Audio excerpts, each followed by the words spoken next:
Tiada hari tanpa S-Max. So hari ni kita dapat customer pasang S-Max F1 Pro kat helmet FG helmet Bimola ADJ 2 husband and wife couple ride. Okay, ni warna grey dia ada S-Max F1 Pro ni, dia ada macam-macam warna, 3 warna ni. Warna grey, yang ni warna tengok kat sini macam red sikit lah, warna merah-merah. So nak tengok hasil kejadian, kita tunggu. Kita dah pasang lah S-Max kat abang. Nampak steady kakak ni dengan setting.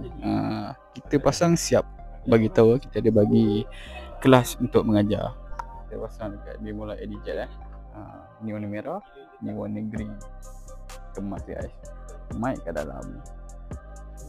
Cek lah ni F1 Pro ni, dia paling the best lah ni. So siapa yang nak beli boleh datang kedai lah, bawa helmet, ataupun korang beli helmet kat kita pasangkan terus.